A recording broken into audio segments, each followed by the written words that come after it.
Hey everyone welcome back to my channel समझते बढ़िया अच्छा तो कालीर वीडियो आशा करी आज जो एनालिसिस होता आपने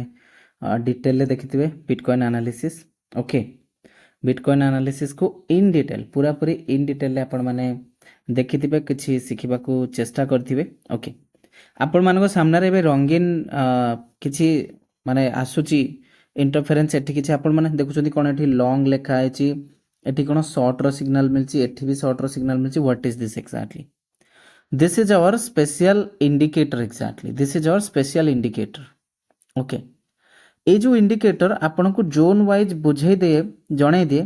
कि कोठी गोटे ट्रेड बनुची यार स्वतंत्र लॉजिक अछि स्वतंत्र एथरे logic psychology everything is there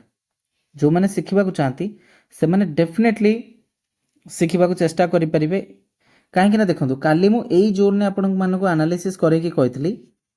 83,000 ऊपर आम ओभरअली सस्टेन कले ऊपर को जीवा प्राइस कौन है यही जगार सीधा 1300-1400 पॉइंट ऊपर को जाइए नोट माई पॉइंट्स 84,400 पाखापाखि जाइए सिग्नल भी आपको देखुं मो स्पेशल इंडिकेटर रे लॉन्ग मिली सी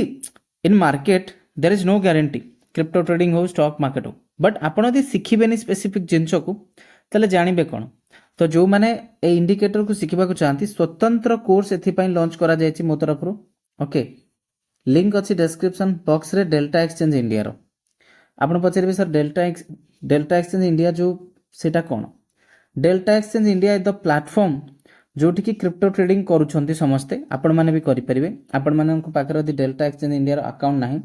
लिंक अच्छी हमर डिस्क्रिप्शन बॉक्स रे जानतु डिस्क्रिप्शन बॉक्स रो लिंक रे क्लिक करी अकाउंट ओपन करंतु अकाउंट ओपन कला परे मते कम्युनिकेट करि परिबे ओके आपण माने मते कम्युनिकेट करि परिबे आपण माननकु एई जो स्पेसिफिक इंडिकेटर रो कोर्स ता सहित प्राइस एक्शन मिसिक रे जो कोर्स डिजाइन हिची 90% डिस्काउंट रे आपण माने जॉइन करि परिबे फ्री टेलीग्राम चैनल एथिपाई विजिट करि नियंतु बहुत भलो हबो 90% डिस्काउंट रे आपण जॉइन करि परिबे so point is that Manish से पर्यंत शिखा चेष्टा न करे जे पर्यंत तांको ऊपर किसी आसी न थाए तो क्रिप्टो करेन्सीज रे ट्रेड करने आपण माने कौन भावुंट आम इजिली खाली एंट्री पाइले दैट्स द स्किल एटा हटई दउछि देखंतु आम प्लान करथिले 83,000 ऊपर सस्टेन कले ऊपर को जीवा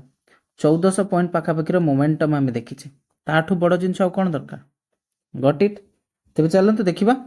आज दिन रे आउ बाकी जहाँ समय अछि सेथि पय एवं आसंता काली पय बिटकॉइन कौन सब मोमेंटम आमको देखा मिल पारे सर्वप्रथम कथा है जो मैंने क्रिप्टो करेन्सी शिखा चाहती डेफिनेटली चैनल को सब्सक्राइब करके आमको मोटिवेट करंतु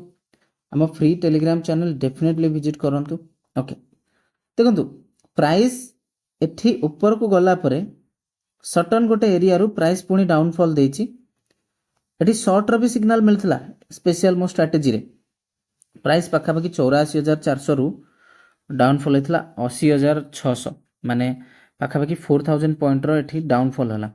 तो प्राइस पाखापाखि से रिकवर भी कला एबे पुणी तलू खसिकी मिड पोजिशन में स्ट्रगल करछि तो आमे एबे देखिबा ओवरऑली सिचुएशन कौन ना your resistance zone is here 84,400 is around a resistance 84,400 होछि गोटे resistance area got it okay ना ये जो 85,400 गोटे एरिया देखा मिलूँ यहीटा बर्तमान सपोर्ट बनी गोटे ट्रेंड भांगिकी आम ये छिड़ा है आम या तो ये रिटेस्ट करने जापर जब रिटेस्ट करचे 81,000 सॉरी 83,100-200 से ठीक तो प्राइस एबे डिसाइसिव जोन को जाऊँगी प्राइस निजुक एबे गोटे डिसाइसिव जोन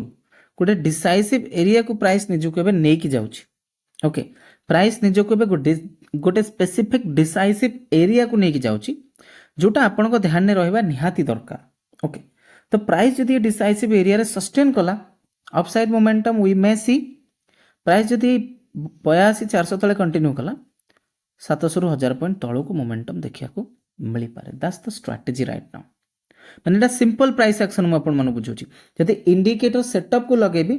से सेटअप तो आपण क्लियर कट इंस्ट्रक्शन दे देबो with proper stop loss that की कोन हबो कोन नै से सब जिंस सो आई होप आपण माने ए जिनसटी भल भाव शिखा चेष्टा कर देखो प्राइस एवं 83,200 को अलरेडी पलैला ये रेजिस्टेंस अच्छी जदि प्राइस ये सस्टेन करुच्ची may be another short covering ये देखा मिल जदि ये सस्टेन न करुच्ची प्राइस पुणी डिक्लाइन हम पुणी यही सपोर्ट को आसो सो सहीटा को फॉलो करवा निहाती दरकार सो एटा हूँ एनालिसिस आज दिन एवं आसंता कालीर समय जो मैंने एवं पर्यंत आमर माने एजुकेशन प्रोग्राम को जॉइन करना डेल्टा एक्सचेंज सहित अकाउंट ओपन करना लिंक इज प्रोवाइडेड शिखा को आरंभ करूँ thank you so much for watching.